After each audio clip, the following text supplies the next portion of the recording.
if you're thinking about it, we're talking about it. It's all about me. That was a joke.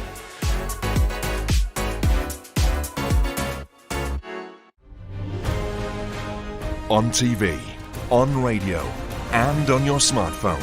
This is TalkTV. I am Rosanna Lockwood on Uncensored tonight. The first migrants arrive on the so-called Bibby Stockholm barge following weeks of delays. Some 15 men were greeted by campaigners bearing gifts as they finally move on to the Dorset-based boat. But is the government strategy sustainable or doomed to failure? We're going to be debating that. Well, bringing in the big guns. As the election nears, Keir Starmer enlists Tony Blair to help turn the Labour Party's fortunes around. So is it time for Blair the sequel, or does his legacy mean he should be left behind by Labour? And after a whistleblower told Congress the US is concealing a multi-decade programme that captured UFOs, are world governments going to have to come clean about extraterrestrial contact here on Earth? Live from the News Building in London, this is Piers Morgan Uncensored with Rosanna Lockwood. Good evening. Welcome to Piers Morgan Uncensored with me, Rosanna Lockwood, back in the chair for another week for Piers. Now, the Women's World Cup, it's almost halfway through. Have you watched any matches? If you haven't, I will excuse you because it is, of course, being hosted by Australia and New Zealand this year. So the games are a little bit out of our time zone, aren't they? But do you support the players anyway? Our very own Lionesses from England, they've reached the quarter-finals. Meanwhile, reigning champs the US are out after a penalty shootout with Sweden. There's been drama, there's been high-stakes competition, skill and grit across the board. And yet still, we must hear these debates every time there's a women's football tournament about whether we should actually be taking it seriously, whether it's as important or as gripping as the Men's World Cup. And look, I understand football is typically a man's world. It's a safe space to be one of the boys, to appreciate the brilliance of the play. I admire it too. So perhaps men who try to deny or undermine the quality of women's football feel like their male space is being invaded. They want to keep that corner for themselves in a world which feels like it's increasingly prioritising the rights of women and others over men. And a part of me, actually, I can understand that.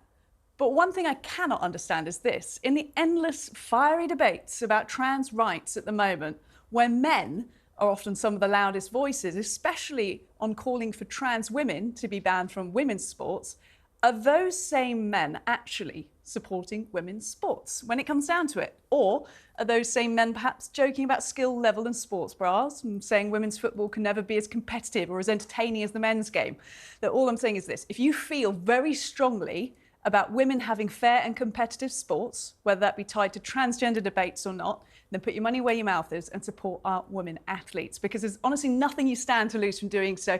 Yes, we are getting good at it, but we can't compete against you on the same pitch in the same game just yet. So let's just accept that both things can exist and both can be done well, and let's support our nation's best, whether that be at home, in the pub, online or in conversation, because it all counts, of course. Now, on this topic, joining me fresh from Australia is TalkSport presenter Shaban Ahern. Thank you so much for making time, probably a little bit jet-lagged. And I want to start, because you were just listening to me sort of opening the show there, I want to say that actually Piers, who I'm obviously sitting in for, I'm not saying this just to delight him. I doubt he's watching. I hope he's on holiday. But of course, he is somebody who's spoken about trans rights and women's sports and the rest of it. And he does support women's football. He's been talking about it a lot. He's released a column today about it, in fact. And I just want to ask you a little bit about that topic he's brought up in this column, which is that activism. Well, this is actually something that Trump's also said as well, that activism is getting in the way of the US campaign because the US team didn't go as far as people would like. And some are saying they were too focused on activism. What do you make of that? Well, credit to you on how you opened your show there. I have to say, I've thoroughly enjoyed hearing that, because in the last 24 hours, the abuse that Megan Rapinoe gets from, her own USA fans now, off the back of the activism and the support she has for the trans community, for the LGBTQ community, it's actually refreshing to sit here and go, actually, everybody should just get behind female athletes. Football and sport is a place for everyone. Now, I was reading through Piers Morgan's tweets and I'm like, what is your obsession? Why does Trump hate Megan Rapinoe so much? Why do Piers hate Megan Rapinoe so much? and why they feel they're doing the right thing for everybody to have a place in sport. Why do so many people have an issue with that? I have no idea, because we cannot relate to what they're going through. I don't think that trans athletes decide to be trans because they've got more of an opportunity to do well as women in sport. Do you not think they've battled enough for themselves? Do you not think they've gone through enough hardship and pain and suffering to find a place in a community where they'll be accepted for who they are, to never mind have trolls on the internet giving it and chucking it because they're male, they're dominant, they've got that power, they've got followers, they can influence people so much. I just find it so exhausting. And then I look at Piers and I think, but he seems to love watching the Lionesses.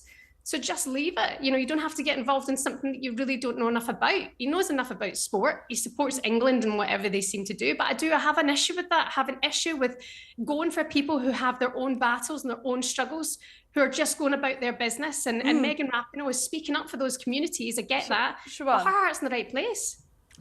Thank you for your comments. I'm slightly worried now Piers is watching this, because I think he's going to have some things to say. You might be finding yourself invited back into the studio to meet him head on. You made some very clear points, though. You got your point across. I do want to just quickly talk to you before we go to the panel in the studio about the Women's World Cup, what's going down in Australia and New Zealand currently. Did you feel like there's a groundswell of support for the women over there? And do you think the Lionesses can go far? Sorry, went down the rabbit hole. That's what I do. Yeah, no, absolutely. Listen, being out there, I spent a lot of time in Brisbane and it was phenomenal. You know, they've really embraced it. The fan parks have been absolutely outstanding. The travel and support, I mean, the money it costs to go to any tournament, never mind all the way to Australia, to travel around and support your teams, you know, wherever it is they're going to be. Started in Sydney, then to Brisbane, then to Perth, then back to Brisbane. It costs a fortune and fans are doing it. I think it's a huge change for women's football, the fact that the fans have gone to so much effort to make sure they have been there regardless. The travel and support's been incredible. I think the Lionesses, yes, can go all the way. I am absolutely mind blown from what happened in the game against Nigeria today. And on paper, I was going, okay, England have this down. I've watched enough in Nigeria. I thought they were tired in their final group game against Ireland. And I thought it would have been a walk in the park for England. Now, that was ignorant. By the way, that was ignorant for me to think that. I think they've been phenomenal in this tournament. England are lucky to be through, but they have that penalty shootout experience, right? They've done that before. We saw it in the Finalissima against Brazil. They have a winner's mentality as well, but now they're without Lauren James for the next couple of games, and that could be a problem, because for me, she was their star. Saw red today, lost her head. She will regret that for a long, long time. It was fascinating, and in that number 7 shirt as well. Look, Siobhan, thank you very much for giving us your insights, your knowledge, your expertise, and your opinion, strong opinion to open the show with tonight. Thanks. Well, let us introduce this story to our pack as well. They were listening in, they were hooked. Associate Editor of the Daily Mirror, Kevin Maguire, TalkTV contributor Esther Kraku, and Grace Blakely, the socialist commentator and author. Thanks, the three of you, for joining us. What did you make of that, Kevin? Well, I watched the game for a start, and I really enjoyed it. England were outclassed, outplayed, but got through on the skin of their teeth. And Lauren James just getting sent off, and deservedly so, just shows how competitive it is. But look, you can't take politics and policies out of sport. They've always mixed. I mean, it's always been the case. I remember I'm old enough, the opposition to the white supremacist tours from South Africa, rugby and cricket, 1969 and 70, very successful campaigns against them, Olympic boycotts, all you go. And women are going to speak up. Because I don't want to be another one of those men shouting here, but women are going to speak up for trans women in sport or against them around that issue of biological sex. It's going to divide women, it's going to divide players. But I don't see what the point of having a go at them is. Politics has always been in sport, as Kevin says. You know, does it distract players unnecessarily? Well, yes, especially when you lose, because then people are going to say if you focus on playing the game instead of your activism, you may have won. And I think Megan Rapinoe has made a reputation for herself, just, you know, ruffling feathers in that way. I would say I didn't watch the game. I actually don't watch women's football. Do you watch men's football? Yes, I do. I watch women's sports. I watch mainly athletics and gymnastics. So I do support women's sports. I just don't like watching women's football because I'm used to watching men's football. I think the pitches are too big for the women. I think seriously, seriously. Like when I see them on the pitch, they look like children to me. I'm like, you need to shrink that much smaller than them. But the thing is, there was a debate. There was a debate about reducing the goals. Hold on, let me finish. When you look at like the female goalkeepers in the net, they look like children because they're they are just not as large. So I think you need to shrink Is down it the not pitches. then more challenging and Yeah. more skillful? But actually- I think, guys, I think we're missing. We're missing the point here massively, which is that so my niece is currently working as a coach. She coaches a young men's football team near where we live. And she was telling me about all of the massive barriers she faced to getting into her career where she is now and how difficult it's been. She played football for a while and then got herself into this position. And she said watching the women at the Euros, watching the Lionesses, seeing this huge support that the country had for that team was really transformational for her, not just in thinking, oh, maybe I can do this, but actually in the way that she was treated by her peers. So I think we really have to think about not just, who's watching the people at the top, we also think about how this is trickling down to the rest of the sport. But hold on, This happened after the Euros. Girls play football in school now. There used to be boys' sports and girls' sports. I don't and that's breaking understand down. the sort of comparison that's being drawn here. Do you know how difficult it is to become a successful men's football player? I mean, your odds of even getting on a team, how many players on the But I don't think that's the point, because, there is obviously, there's a difference between there being a difficulty resulting from the competitiveness of the sport and there being a difficulty resulting from people placing barriers to your progression as a person in sport. No, but that doesn't make sense, because the whole point of the whole point of football is based on skill. The only discrimination you're going to get is if you're not good But I enough. was just literally saying that, my cousin who works in this area has had difficulties because there have been people who say you shouldn't be doing this because you're a woman. No, maybe which is very different to saying they are female football players. Hold on, she's very good. Apparently not good enough to make a national team. A final point from each of you, and then we'll move on. Do you feel you've resolved? I mean, the thing is, listen, I'm happy that women's football is getting the attention that it deserves and the funding, and more and more people are interested in watching it. I don't think that drawing a binary between saying that actually women's football should be for biological women is the same as, trying to exclude people. I mean, that's literally what it's called, women's football.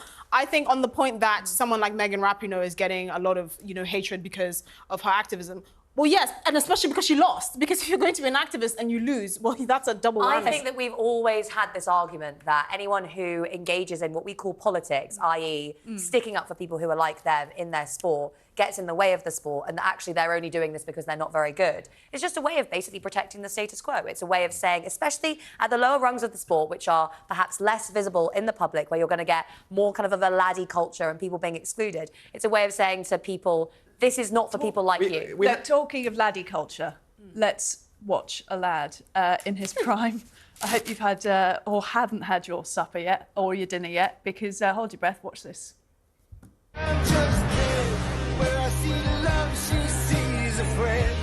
What will it take for her to see the man behind the tent and fight for me?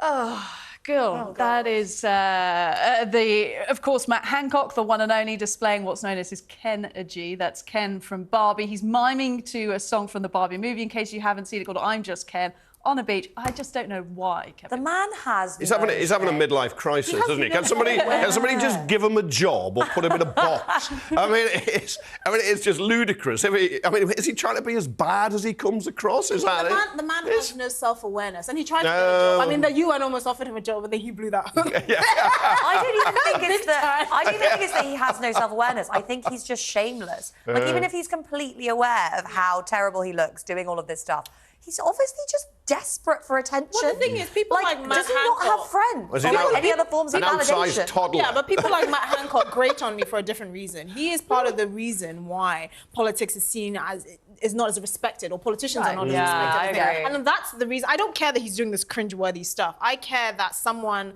like him, as sitting MP, could have gone on a reality TV show and felt no shame about it. That should be bad. Well, that should be bad. The more celebrities that end up in the jungle, the more celebrity politicians end up in the jungle. Of course, the more we could be seeing this, and more politicians, rumoured ex-prime ministers and the like. Now, talking of the Barbie movie, the Barbie movie has grossed $1 billion at the box office. That is it's a female director. It makes her the first solo female director filmmaker with $1 billion film. Other hits from the studio as well. Warner Brothers is, of course, they've had Harry Potter and everything, but this is one of the fastest. 17 days it took to gross $1 billion. And we just want to remind you that some people in the media were called the Barbie whingers. They didn't believe this movie would be a success. They thought it was an attack on men, on the patriarchy. They thought it was offensive. Let's take a listen to them. The thing is just a mess. It doesn't make any sense. And literally the only way you can have a happy world is if the women ignore the men and the men ignore the women. That seems to be the final outcome of this film. All men in the film are either bigots or idiots. Now, is Barbie a smash the patriarchy feminist film? Yes, it is. The real world and all the men in it are shown to be universally, irredeemably horrible.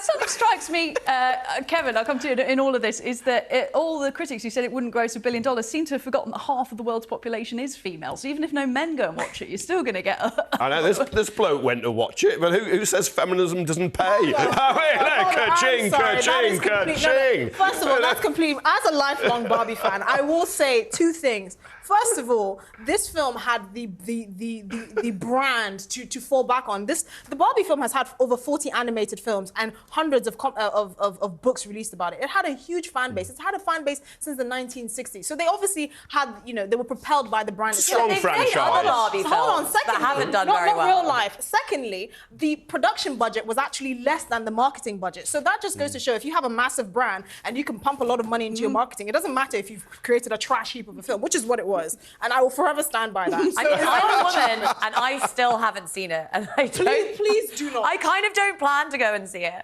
I know that everyone is obsessed with this idea and thinks that it's like a feminist epic. But again, it's not my kind of feminism. Like, for me... What, you might smile and enjoy it? No, I mean, it's like the idea that we're going to dismantle the patriarchy and deal with all of these issues that we discuss so much in the show by having, like, some female CEOs or, like, a film done by a woman that makes $1 billion is absurd. I don't think anybody's arguing. I don't think anybody's arguing that, though, are they? Can I also just say the film wasn't a feminist film. It was a satire of some sort of feminist abomination. Yeah. Now, we don't necessarily agree on anything, a lot of things, but but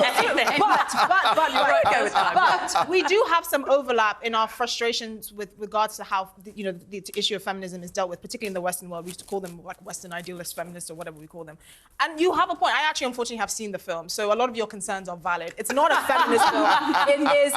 It is just piggybacking off the massive brand that is Barbie. On that bombshell, we have to wrap it there. But thank you for opening the show for us. Panel, Monday Night Pack, lots of entertainment there. Now, Uncensored next tonight. We will be taking matters a bit more seriously. Migrants have boarded the Bibby Stockholm barge in Dorset after weeks of delays. But with over 15,000 people arriving illegally to the UK so far this year, how will a barge with a capacity of just 500 solve the ever-growing crisis? That's coming up next.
Welcome back to Piers Morgan Uncensored with me, Rosanna Lockwood, back in the chair. Now, after weeks of delays, the first migrants are finally aboard what's called the Bibby Stockholm barge. Around 15 male asylum seekers boarded the barge earlier today as the government tries to find a solution to the immigration crisis. One migrant charity has branded the barge a quasi-floating prison. The Rwanda plan, of course, bogged down in the courts and more than 15,000 crossing the channel so far this year. The situation has become so convoluted, in fact, that even a small island in the South Atlantic, look at where that is rumoured to be the next place that the UK could send migrants who've illegally crossed the channel. Well, joining me to discuss all of this, former Brexit Party MEP Ben Habib. Esther Cracky, joins me still here in the studio, and from Portland in Dorset, where the barge is docked, Daniel Sands joins us from the campaign group No to the Barge. Daniel, let's start with you then. You've been there today. What have you observed? Yeah, good evening. So there's been an awful lot of movement at the port today. I was up at a cafe overlooking the area for around 2 hours. Heard a lot of buses coming and going, but didn't see an awful lot of people actually getting on the barge, if I'm honest. I hear not as many have got on as they should have. Yeah, which is a bit an odd situation because some in government might call that a disappointment. Others, of course, in society wouldn't call it that much because the barge has been criticised for being against human rights by many quarters. Let's bring in our studio guests as well on this. Esther and Ben in the studio. As British people, as people heavily involved in politics, just quite simply, I want to start off by asking you, Ben, how comfortable are you with the idea of having migrants housed in these rooms on a barge? Well, I find the whole debate a big digression. You know, at most this barge could take 500 people. That's 4 days' worth of intake. On average, about 100-odd people are coming across the channel each day. The barge is a red herring, but we can't even get the barge right. You know, people refuse to go on the barge today for fear of being on water. Did you hear that, Rosanna? I mean, you couldn't make this up. Can't independently confirm that either, but no, I didn't hear that. Well, that's what I've been reading, that one of the claims that Care for Calais made, which is a charitable organisation that mounted a legal challenge, part of the legal challenge was the fact that people couldn't bear to be on water. They were traumatised by water. I mean, you just literally... There was an inconvenient trip across the channel. I know, very inconvenient. And if they originally came from Libya or somewhere like that, can you imagine the trauma they must have gone through to get to Italy? Well, I'm assuming that's their point. I mean, the issue here, I mean, the Portland mayor was saying that the barges are uncomfortable because the rooms are too small. I think there's like... Size of a parking space is what I've heard. Exactly. Yeah. And she said the bunk beds are only about 6 feet long, so if you're taller than 6 feet, it's uncomfortable and all of that. But I think there's an element of being tone deaf that we're witnessing here. The reality is there are thousands of homeless people in this country that have been homeless for years, many of whom are men, right? You cannot justify keeping these people in hotel rooms while saying that actually, if you can make accommodations so quickly for people that are here, albeit under different circumstances and that need to be processed quickly, we now need to be concerned about whether their bunk beds are 6 feet or 6 feet. I mean, the barge... But there is a migrant issue. There's channel crossings. There's thousands, tens of thousands of people. Absolutely. Yes, there are homeless people in this country, but there are also people arriving all the time. But a 500 people's barge ain't going to solve the problem. Of course. And this barge, by the way, I mean, it looks really fancy. It's got a snooker table, it's got a built-in gym, it's got 24/7 medical care. Would you stay there, Ben? You have Well, I'm not an illegal migrant. I pay my taxes and I've, paid them all my life, and I've been privileged enough and lucky enough to make enough money to live under my own roof. Say you came from a war-torn country like Syria, and you travelled a long time to get somewhere, and you were denied entry immediately, and you were put on the barge. Do you think you could live there comfortably whilst waiting to be processed? I would be utterly delighted to be in that barge if I came from war-torn Syria. The question comfortably Esther, I'll come back to you, but let's cross back to Daniel Sands on this, because it almost feels like no quarters of the migrant complex issue that we've got going on in the United Kingdom will be satisfied by anything. As we've heard from the studio, it's a red herring. Some are saying the barge. We've got this Ascension Island planned as well. Also could be argued a hollow threat or a red herring.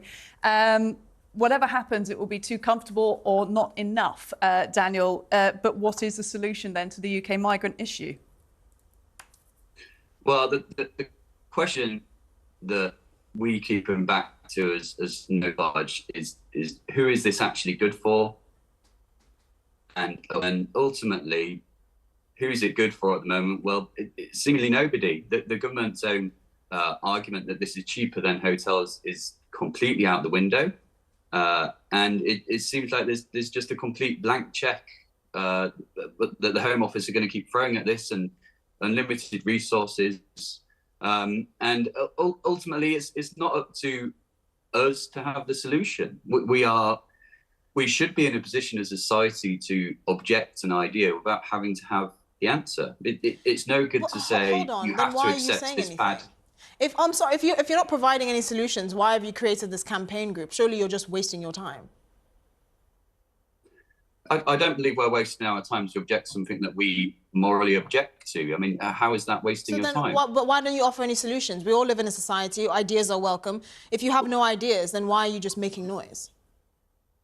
If it's a slightly off-piste analogy, so forgive me, but if I was desperate for a toilet, and the only place I could go I was would recommend you find one. That's a front solution. doorstep, I could not go there and say, well, I'm sorry that I used your front doorstep, but I couldn't find a toilet. That's your problem. Yes, I would provide you many solutions. The back of a car park, for instance. I would never say something without offering a solution, because that doesn't benefit anyone in the public discourse. But you cannot say that it's okay to accept a bad solution because we cannot come up with a good solution. What is bad? What are you comparing it to? You haven't offered any viable alternatives. So bad it doesn't mean anything if you have nothing to compare it to. The alternative that the government is comparing this to is hotels, right? And they're Well, the saying argument, that... and I'm not defending the government, but there is an argument to say that by keeping these people on a barge, which I'm not saying is necessarily the optimal solution, you're keeping them out of neighborhoods, for instance, which is where these hotels are. And there's also a security component. So there's so many, there's so many migrants that have been allowed to enter British society that haven't been tracked. We don't know where they are, for goodness sake. And so the argument is by keeping them in these close quarters, you can keep a better eye on them. My point is, what is your solution? What solutions are you offering since you're heading this campaign group against these barges? Well, firstly, to answer the false claim that you just made that these people are being held on the barge, they're not. They are free to come and go as they please. Yes, but they can be tracked. They're not, in the middle of Yorkshire, no, they cannot. in the middle of nowhere. No, they cannot be tracked. They are being asked to return at a certain time, but that's it. There is no curfew. But we know who they do are. not come back at that time. Pardon? But we know who they are. It's not like they're just having a bunch of random people on the barges. There is a system that's actually recorded who is on these barges. I want to come back to Ben in the studio and just ask a little bit about where this leaves Britain in terms of a perception point of view. Because, well, I think that's the big question. Because the only kind of likeness I could think of when I thought about the barge, Australia has had similar offshore immigration schemes with islands in the past. They've been condemned as being like concentration camps, according to some human rights groups. Australia has a very tight and strictly controlled immigration system. Do you think that's done them any ill will? So let's just get one thing straight. The government's entire policy on the illegal crossings of the Channel is what they call through deterrence. And initially, Priti Patel came up with the Nationality and Borders Bill, which he said would sort the problem. It became an act. It didn't. Rwanda was going to sort the problem. It didn't. Definitely didn't. The illegal migration bill, they say, will sort the problem. Let me tell you, it will not, because there is a carve-out for the European Court of Human Rights. And all the treatment they get when they come to the United Kingdom is in a different league to what they get in France, which is why, of course, so many wish to come here. We are not practicing any form of deterrence. The minute they enter our territorial waters, they have a warm blanket put round them, a cup of tea given them in their hands, put temporarily up in a 4-star hotel, possibly in Pimlico, and then move to a barge, which the human rights people are up in arms about. But actually, I would be perfectly comfortable there if I'd come from war-torn Syria. The point about where I'm getting to is that the emperor has no clothes. Rishi Sunak cannot deter people from crossing the Channel. All his policies have turned out to be a farce. We might as well call this a carry-on migration after that fantastic series of comedy films of the 1970s, because that's where our policy has left us. Carry on. I see where you're going on with that, and it's a smart analogy, but of course humans involved here, and they are coming from difficult situations. And whilst I agree with you about the government and the mess up, I think, in the long-term policy of this, and it's going to be fascinating to see how they hang on to this until the next election, at the same time, I think a lot of British people would say putting a blanket around somebody who's been in a boat at sea and maybe has been at the hands of criminal gangs who've got them there isn't the worst thing. I mean, I would agree with you there. I don't necessarily object to them being shown a bit of a hospitable treatment, particularly since they've made the trip across the channel, which I personally wouldn't do. I think the bigger issue is what's at the core of this problem is the broken asylum system, the fact that we can't process these people fast enough, the fact that I actually think really, you know, there are people that are in a worse situation that don't have money to, you know, pay people smugglers or get across the channel, that are being ignored or can't even have access to our asylum system because there's a bottleneck now with all these people rushing in. You know, we can't process them quickly enough, and we're effectively ignoring the people that really should probably get priority to even be on an asylum, you know, list. Well, I mean, I mean, that's a bigger issue for me. You know, they're all coming from France. They're all safe. Well, I mean, they've all had their security assured. This is, by any definition, this is economic migration. That's what it is. And I would take a much harder line, I'm afraid, Esther. We have an international right under the UN Convention of Law of the Sea to deter and to use whatever preventative means we need to use in order to protect our borders and to prevent illegal entry. And Border Force needs to do its job. It needs to use the international law at our disposal to turn these boats around. That's what Australia did, and it worked in Australia. It sounds very build a wall, Ben. It's not build a wall, it is enforce your borders. It's what we would have done at any moment in history until this complete collapse in political world that seems to have gripped modern Britain. Well, it's certainly clear that in the United Kingdom today, whilst a lot of people would agree that there is an issue regarding the number of people coming into the country and those illegally doing so, there is a wide range of views, and we've had them this evening. Thank you very much to Ben Habib, Esther Kraku and Daniel Sands joining us down the line from Portland, Dorset as well. Now, on Uncensored next tonight, Tony Blair, the sequel. Could the former Labour Prime Minister be the answer to Sir Keir Starmer's prayers and help the party win the next election? We'll debate that next.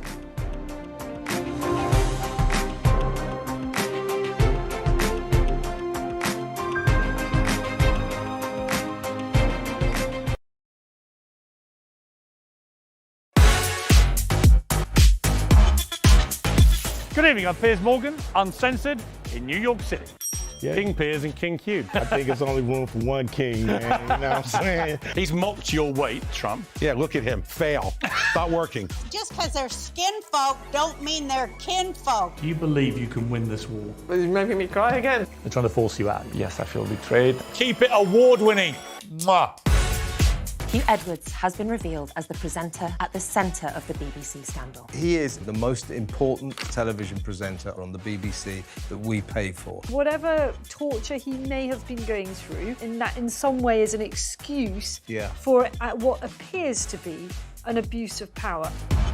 When they first got together, there were press stories, weighty Katie. That would make her a better Princess of Wales, because you're not just marrying the man, you're marrying the job. That resonates with people. Ghislaine Maxwell agreed to be interviewed for the very first time. I honestly wish I'd never met him.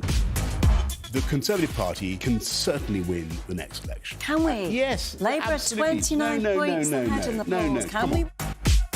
Did he say, yes, I have taken drugs and they bent the rules, or lied on the visa application form and therefore got it?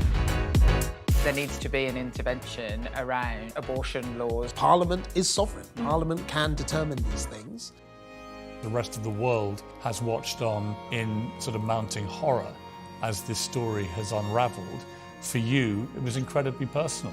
The death toll from the Titanic tragedy has risen to 1,522, and may God rest their souls.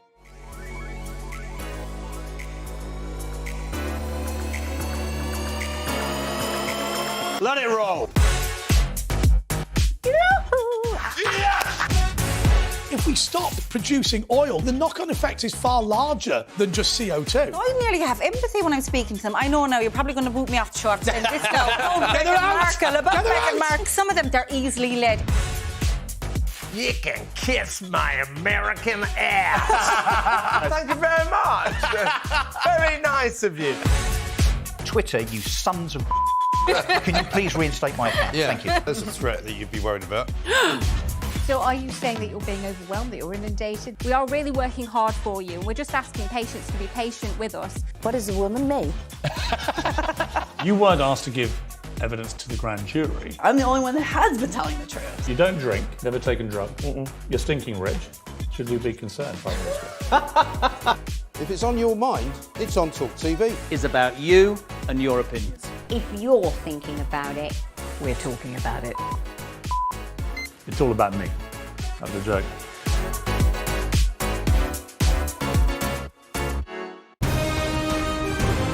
This is TalkTV.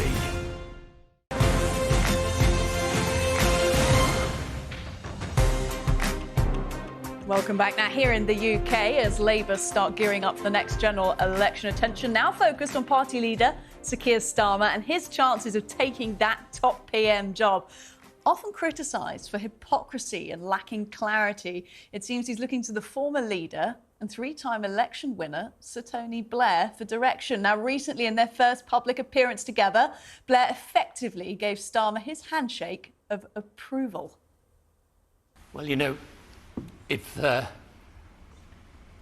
how far you've taken the Labour Party in the last 4 years is any guide to how far you can take the country, will be in good hands. Thank you very much indeed. Bit of a Labour love in there. Blair had his fair share of controversy, of course, over the years, and the scars of the Iraq War still loom large. So is it a good move for Sir Keir Starmer? We're going to debate that now. Joined in the studio again by socialist and author Grace Blakely. Down the line by former Labour Party MP Stephen Pound, who did actually serve under Tony Blair. Also joining us, Labour councillor and Momentum member Martin Abrams. Let's start with you, Stephen, if you don't mind, seeing as you served under the man himself. Do you think it would be a good thing for us to have Blair back on the scene? I think it would be absolutely marvellous for two reasons. You know, one is there's a slight oddity in the world. What does an ex-president or an ex-prime minister do? And you can either be like sort of Gordon Brown, like a prophet crying in the wilderness, or or you fade away, and like David Cameron did with a lot of rather dodgy business people. I think Jimmy Carter's probably the only national figure, apart from Tony Blair, who's actually made something of the life after power. So once you accept they've got to do something, you then come to what actually Tony Blair is doing. The single most important thing in politics is to avoid getting away, or to avoid the nonsense of short-termism. And a great many politicians are so risk-averse, they dare not ask the big questions. And the biggest question in the world today is how we in the developing West can actually work with the developing world when it comes to global warming. And that's what Tony Blair's asking the question for, as he was at this Tony Blair Institute conference they had last week. So he's in a unique position. He still has the ability, the sort of hypnotic ability that he displayed so brilliantly on three general elections, to somehow actually articulate and speak these huge issues. So we welcome him back because we do actually need somebody who's got the ideas, who can look over the horizon, someone who, yes, absolutely flawed. Of course he's flawed. There's only ever been one perfect human being on the face of the earth. All the rest of us are flawed. But I welcome him back because he brings energy, he brings ideas, but above all, he brings a global perspective on global problems. Stephen, you raised a lot of things there, including the fact that, of course, Blair... you made your case very clearly. Blair has been enormously successful post-prime ministership. He's multi-millionaire. He's got this Tony Blair Institute for Global Change, which could be called a sort of soft power international policy initiative. And he consults a lot and the rest of it. But at the same time, I'll come to you, Martin. I think we're about the same age. I'm making assumptions here. But when I hear the name Tony Blair, there is one thing I associate him with, unfortunately, and most prime ministers will be remembered for one thing, and that is the Iraq War. And it's hard for many people under the age of 35 to forget that, isn't it? Absolutely. And Tony Blair cannot escape the haunting spectre of the Iraq War, which led to the deaths of hundreds of thousands of people, the displacement of millions of refugees. It devastated Iraq's infrastructure and society, and essentially it fostered a lethal sectarianism that ultimately turned into a civil war, spreading terrorism across the region and across much of the globe. So this really feels like an absolutely bizarre approach for Keir Starmer to be kind of welcoming Tony Blair back into the fold, because let's face it, Tony Blair is politically toxic. He is the least popular living Labour leader currently, polling well below people like Gordon Brown and Jeremy Corbyn And let's remember, it's 20 years since the Iraq War now, and a recent YouGov poll published on the 20th anniversary found a fifth of Britons think Tony Blair knowingly misled Parliament over the Iraq War and should be tried as a war criminal. 1/5 of all Britons believe that. It's incredible that he's even being considered being allowed back into the party, never mind back into the inner circle of Keir Starmer. Stephen, I will come back to you for your reaction, but let's cross to Grace in the studio then and talk about the fact that, yes, OK, Tony Blair has got this sort of glowing rhetorical style. Stephen brought up the fact of the speech he did recently. He's a brilliant speaker. Can he turn that reputation around, given what we just heard from Martin, the facts that stand as well about the Iraq War? I think, this debate about Tony Blair often comes down to, he won 3 elections versus he did the Iraq War. And actually, there's a lot more to discuss about Tony Blair, both in and out of office. And also, we need to compare that in reality to what we can see in Keir Starmer. So Blair's policy agenda, for example, it rested a lot on we talked about climate change, bringing the private sector into the response to climate breakdown, which again, we've seen hasn't worked. It was a lot to do with kind of deregulating the finance sector, famously, which helped to lead up to the crisis of 2008. And since he left office, he's been earning, as you said, millions, going around the world, often consulting with authoritarian governments to make that money. Now, there's a lot to critique about Blair, but I also think it's worth, looking dispassionately at his record and saying, yes, he did win 3 elections and he did come in onto the political scene with some very clear ideas, a sense of we're going to change things, this kind of Obama-esque excitement, a very good kind of rhetorical style. And Keir Starmer has a lot of those policies and none of the rhetorical flourish. He's basically backed by the same wing of the Labour Party, which is, of course, why Blair is supporting him. But he doesn't have that same charisma. He doesn't have the same values. It's really just very difficult to say what he even stands for, which is why, actually, I don't even think, even though I don't approve of most of what Tony Blair did, I don't even think Keir Starmer is as good as Tony Blair. Let's cross back to Stephen and ask you, you've heard all of that. You heard the case put forward by Grace, by Martin as well, and obviously the facts you know about already. Do you think that changes the mood in terms of whether Blair will be accepted back into modern British society, because times have moved on? Well, I hope people could actually see Tony Blair's career so far in the round. I'm here in Ealing, in my old constituency. Just over the road, there's 3 Kosovar families, and their eldest sons have all been called Tony Blair, because that's the names of their children, because they're so grateful for what Tony Blair did in the South Balkans. And don't forget, he also did the same thing in Sierra Leone, in East Timor. And when it comes to coming up a pro and anti list, pros and cons of Tony Blair, minimum wage, equalisation of the age of consent, I can give you about 65 really, really good pieces of legislation. Whether they stack up against Iraq, I don't know. I'm not prepared to say that. I can't sit in judgment on that. All I can say is that Tony Blair is a man of energy and intelligence and he can articulate ideals in a way that we need it. But I guess back to my basic point. Politicians are terrified of actually committing themselves to the big picture. No politician really in my lifetime has actually done that, because they just don't want to actually look at the global issues. They are obsessed with the parochial impetus. But that's the important thing. Tony Blair is stepping outside electoral politics, and he's actually looking at that big picture. I think the country would be grateful. Sorry, can I come back quickly on that point about Kosovo and Sierra Leone and Iraq? Because I don't know about you guys, I have actually read Tony Blair's autobiography, found it absolutely fascinating, not least because of the kind of evangelical zeal with which he appeared to approach all of these foreign interventions. And you can see, as he moves from one to the next, from Kosovo to Sierra Leone, to East Timor, to Iraq, there's this sense that he's going to basically save the world. And I actually think that's why he ended up making a lot of mistakes in Iraq. I actually think that's why it's difficult even for him to look back dispassionately over the course of his career. And I think that was really why he became such a toxic figure in politics, Grace, and why he still is. I want to give Martin we've only got about 20 seconds left, Martin. I'm sorry to run out of time like this, but if not Tony Blair, would it be Keir Starmer, your vote?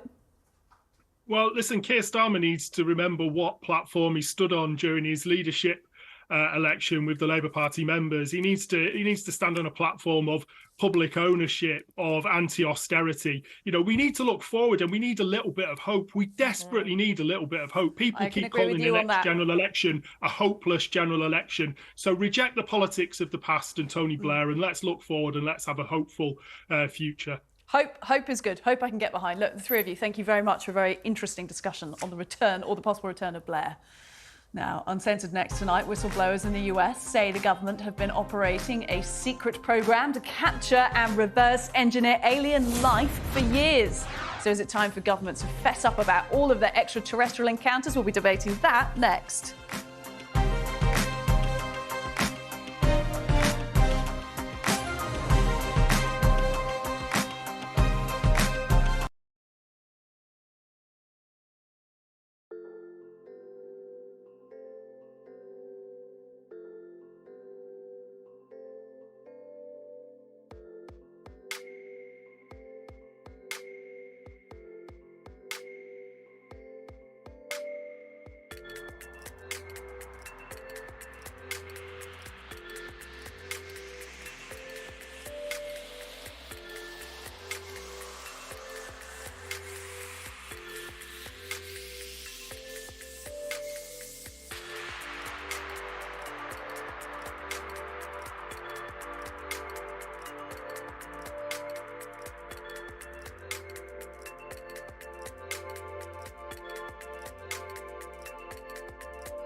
Coming up on The Talk, the government's controversial Bibby Stockholm barge welcomes its first migrant residents. Liz Truss's resignation honours list hits the headlines as it's vetoed by members of the House of Lords. And Harry and Meghan could be coming to a big screen near you after the couple buy the movie rights for a romantic novel. That's all at 9.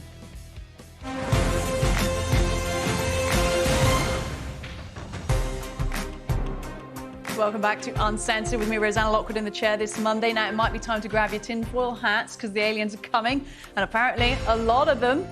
There have been almost 1,000 documented UFO sightings in the UK since January 2021, and they even seem to be targeting certain areas of the UK more than others, with most sightings taking place in Greater Manchester, London and Chester.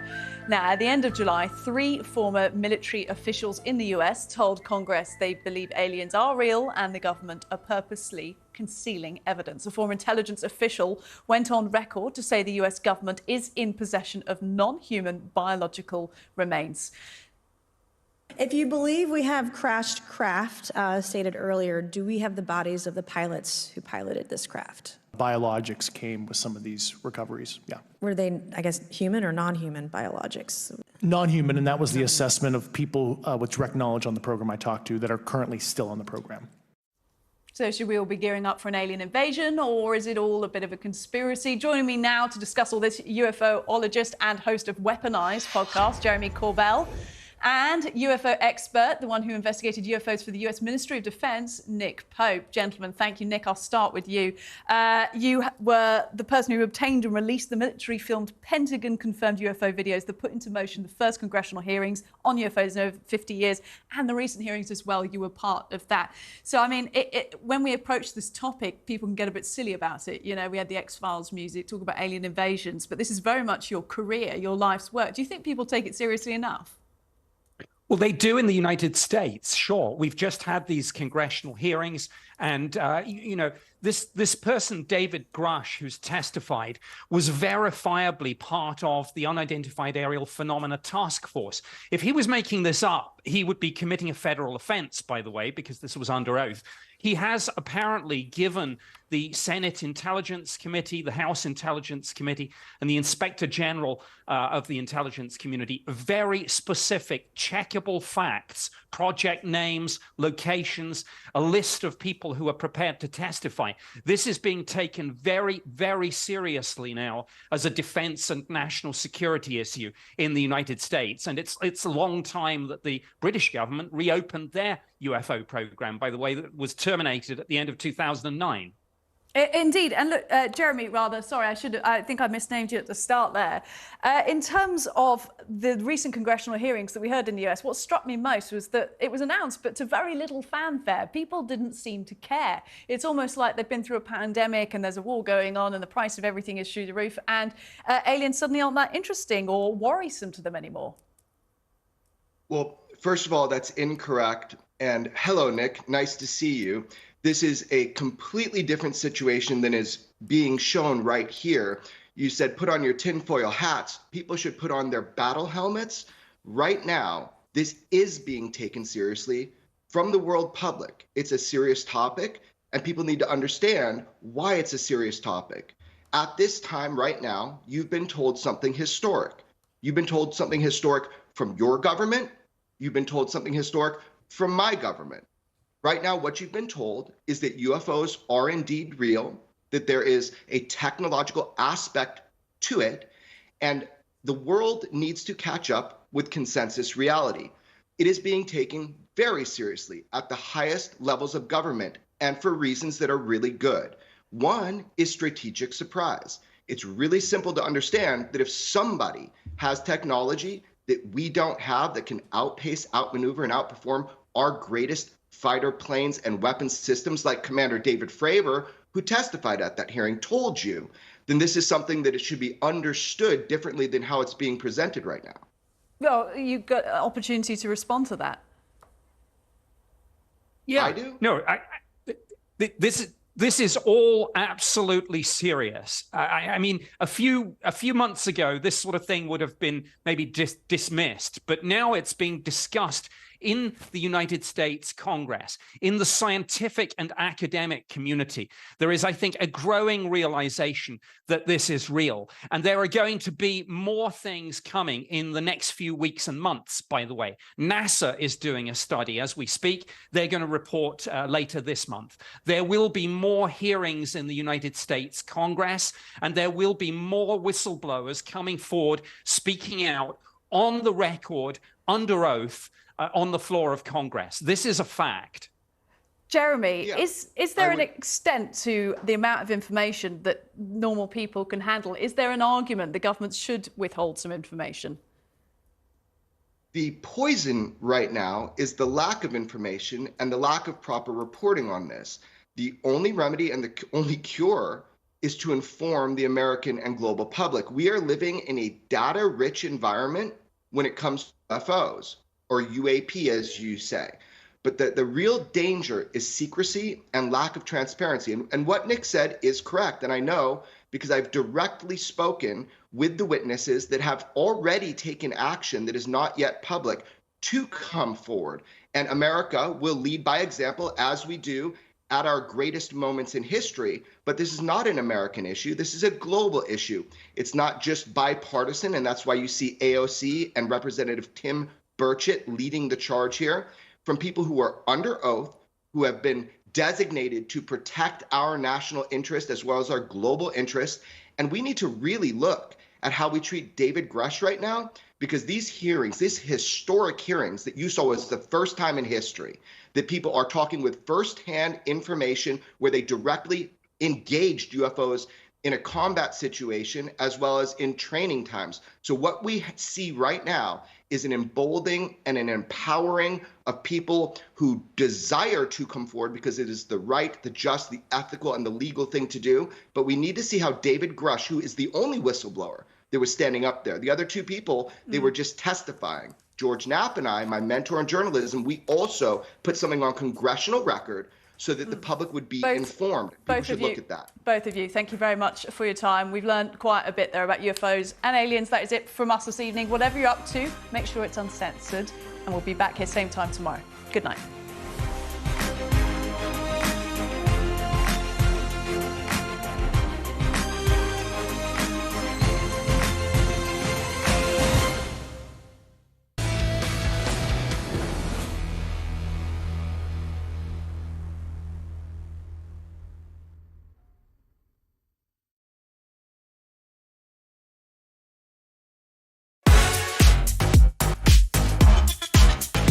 Good evening, I'm Piers Morgan, Uncensored in New York City.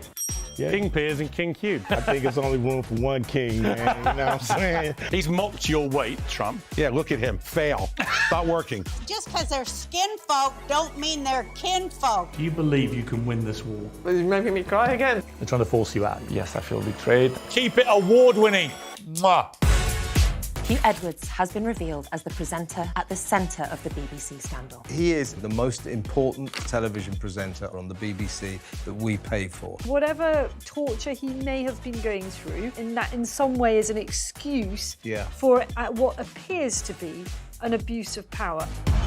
When they first got together, there were press stories, weighty Katie. That would make her a better Princess of Wales, because you're not just marrying the man, you're marrying the job. That resonates with people. Ghislaine Maxwell agreed to be interviewed for the very first time. I honestly wish I'd never met him.